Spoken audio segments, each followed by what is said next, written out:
दोस्तों, आज हम सुनेंगे दधीची ऋषि की कहानी। यह कहानी हमें न केवल उनके जीवन के बारे में बताएगी, बल्कि उनके महान कार्यों और उनके द्वारा दी गई शिक्षाओं के बारे में भी जानकारी देगी। बहुत पहले एक महान ऋषि थे जिनका नाम दधीची था। उनका जन्म एक पवित्र और धार्मिक परिवार में हुआ था और बचपन से ही वे आध्यात्मिकता की ओर आकर्षित थे। वो अपनी तपस्या और ज्ञान के लिए बहुत फेमस थे। उनकी तपस्या इतनी गहरी थी कि वे घंटों, दिनों और कभी-कभी महीनों तक ध्यान में लीन रहते थे। ऋषि दधीची बहुत दयालु और नेक दिल के थे। वे हमेशा दूसरों की भलाई के लिए तत्पर रहते थे और अपने जीवन को सेवा और परोपकार के लिए समर्पित कर दिया था। वो हमेशा जरूरतमंदों की मदद करते थे, चाहे कोई भूखा हो, बीमार हो या किसी अन्य प्रकार की समस्या में हो। ऋषि दधीची हमेशा उनकी सहायता के लिए तैयार रहते थे। उनका दिल प्रेम और करुणा से भरा था।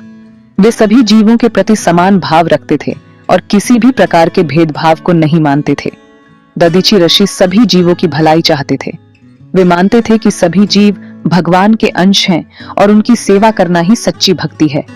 उनकी दिव्यता और आध्यात्मिक शक्ति सबसे अलग थी। उनकी उपस्थिति मात्र से ही लोग शांति और आनंद का अनुभव करते थे। उनका आश्रम ज्ञान और शांति का केंद्र था। वहां पर दूर दूर से लोग आते थे ताकि वे ऋषि दधीची से शिक्षा प्राप्त कर सकें और उनके आशीर्वाद से अपने जीवन को संवार सकें। वहां वो अपने शिष्यों को वेदों और उपनिषदों का ज्ञान देते थे।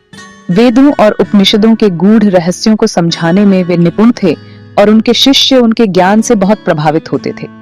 उनकी शिक्षा दूर दूर तक फैली हुई थी और लोग उनकी बुद्धिमत्ता और करुणा का बहुत सम्मान करते थे। उनके द्वारा दी गई शिक्षाएं आज भी हमारे जीवन में मार्गदर्शन का काम करती हैं और हमें सच्चाई, प्रेम और करुणा के मार्ग पर चलने की प्रेरणा देती हैं। एक दिन देवताओं पर एक बहुत बड़ा संकट आ गया। आसमान में काले बादल छा गए और चारों ओर अंधेरा फैल गया। देवताओं के चेहरों पर चिंता की लकीरें साफ दिखाई दे रही थीं। वृत्रासुर नाम का एक दुष्ट राक्षस तीनों लोकों पर हमला कर रहा था। उसकी सेना ने स्वर्गलोक पर धावा बोल दिया था और चारों ओर हाहाकार मच गया था। देवताओं के पास कोई उपाय नहीं था।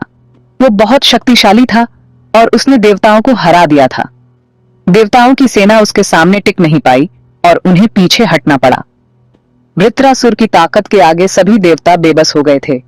वृत्रासुर को एक स्पेशल वरदान मिला था जिसकी वजह से कोई भी हथियार उसे हरा नहीं सकता था। यह वरदान उसे एक प्राचीन यज्ञ के दौरान मिला था, जिससे उसकी शक्ति और भी बढ़ गई थी। देवता बहुत डर गए थे और उन्हें अपनी हार साफ दिख रही थी। वे एकत्र होकर विचार विमर्श करने लगे, लेकिन किसी को कोई समाधान नहीं सूझ रहा था। सभी के मन में भय और निराशा घर कर गई थी। देवताओं की यह हालत देखकर इंद्रदेव बहुत चिंतित हो गए। इंद्र, जो देवताओं के राजा थे, अपने महल में गहरे विचारों में डूबे हुए थे। उनके चेहरे पर चिंता की लकीरें साफ दिखाई दे रही थीं। उन्हें समझ नहीं आ रहा था कि वो वृत्रासुर को कैसे हराएं। इंद्र ने अन्य देवताओं से परामर्श किया, लेकिन कोई भी ठोस योजना नहीं बना पा रहा था। सभी देवता हताश और निराश थे।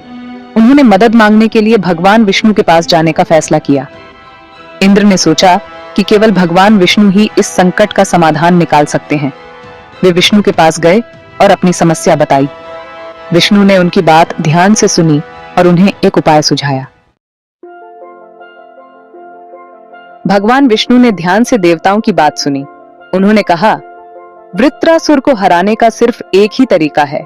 तुम्हें दधीची ऋषि की हड्डियों से बना एक दिव्य वज्र बनाने की जरूरत है। देवता हैरान रह गए। उन्होंने ऐसा हथियार पहले कभी नहीं सुना था। फिर भी उन्हें भगवान विष्णु पर पूरा भरोसा था। इंद्रदेव और बाकी देवता तुरंत दधीची ऋषि के आश्रम की तरफ चल दिए। उन्हें उम्मीद थी कि ऋषि उनकी बात मानेंगे और उन्हें ये दिव्य वज्र बनाने में मदद करेंगे। देवता दधीची ऋषि के आश्रम पहुंचे, जो एक शांत और पवित्र स्थान था, जहां ऋषि ध्यान और साधना में लीन रहते थे। देवताओं ने ऋषि को अपनी परेशानी बताई। उनके चेहरों पर चिंता और भय साफ झलक रहा था। उन्होंने ऋषि से प्रार्थना की कि वो उन्हें वृत्रासुर को हराने के लिए अपनी हड्डियां दे दें, क्योंकि वही हड्डियां एक शक्तिशाली अस्त्र बनाने के लिए आवश्यक थीं।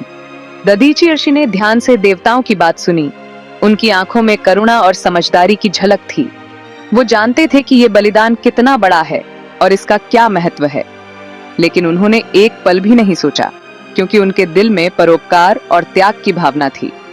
उनके दिल में दुनिया के लिए बहुत प्यार था और वो हमेशा दूसरों की भलाई के लिए तत्पर रहते थे। दधीची ऋषि ने कहा, देवताओं, मुझे तुम्हारा दुहक समझ आता है। मैं जानता हूँ कि वृत्रासुर कितना भयंकर है और उसे हराना कितना आवश्यक है। मैं तुम्हारी मदद करने के लिए तैयार हूँ। मेरी हड्डियां तुम्हारे लिए एक अस्त्र बनाने में काम आएंगी, जिससे तुम वृत्रासुर को हरा सकोगे। मेरी जिंदगी का कोई महत्व नहीं है अगर इससे दुनिया की रक्षा हो सके। दधीची ऋषि का यह बलिदान न केवल देवताओं के लिए बल्कि पूरी मानवता के लिए एक महान उदाहरण बन गया। उनके इस त्याग ने यह सिखाया कि सच्चा परोपकार और बलिदान क्या होता है। ऋषि दधीची का यह निर्णय उनके असीम धैर्य और करुणा का प्रतीक था। उन्होंने अपने जीवन को दूसरों की भलाई के लिए समर्पित कर दिया। देवताओं ने ऋषि के इस महान बलिदान के लिए उनका आभार व्यक्त किया और उनके प्रति अपनी श्रद्धा प्रकट की। ऋषि ने देवताओं को आशीर्वाद दिया और कहा, जाओ और इस अस्त्र से वृत्रासुर का अंत करो। मेरी हड्डियां अब तुम्हारे लिए एक शक्तिशाली हथियार बनेंगी। देवता ऋषि के आशीर्वाद और हड्डियों के साथ आश्रम से विदा हुए।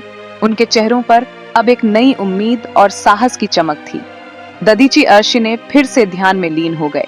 उनके मन में शांति और संतोष था कि उन्होंने अपने जीवन का सर्वोत्तम उपयोग किया। उनका आश्रम फिर से उसी शांति और पवित्रता से भर गया जो उनके त्याग और परोपकार की गाथा सुनाता है। ये सुनकर देवता बहुत भावुक हो गए। उन्होंने दधीची ऋषि को धन्यवाद दिया और उनकी महानता को प्रणाम किया। ऋषि ने अपनी आंखें बंद की और योगाग्नि से खुद को त्याग दिया। जैसे ही दधीची ऋषि ने अपने प्राण त्यागे, उनके शरीर से एक दिव्य ज्योति निकली। देवताओं ने ऋषि के बलिदान को श्रद्धांजलि दी और उनकी हड्डियां इकट्ठा की। देवताओं ने दधीची ऋषि की हड्डियों से एक बहुत ही शक्तिशाली वज्र बनाया। ये वज्र बहुत ही शक्तिशाली था और इसकी ऊर्जा से तीनों लोग जगमगा उठे। इंद्रदेव ने यह दिव्य वज्र अपने हाथों में ले लिया। वो अब वृत्रासुर से युद्ध करने और तीनों लोगों को उसके आतंक से मुक्त कराने के लिए तैयार थे। दधीची ऋषि के बलिदान ने देवताओं को नया जीवन दिया। इंद्रदेव ने वज्र से वृत्रासुर को मार डाला और तीनों लोकों में शांति स्थापित हो गई। दधीची ऋषि का नाम इतिहास में हमेशा के लिए अमर हो गया। उनका बलिदान हमें सिखाता है कि हमें हमेशा दूसरों की भलाई के लिए तैयार रहना चाहिए, फिर चाहे हमें कितना भी बड़ा त्याग क्यों न करना पड़े। दधीची ऋषि की कहानी हमें प्रेरित करती है कि हम स्वार्थ छोड़कर दूसरों की भलाई के लिए काम करें। उनका बलिदान हमें सिखाता है कि सच्ची महानता दूसरों की सेवा करने में है। आइए हम सब दधीची ऋषि के आदर्शों पर चलें और एक बेहतर और दया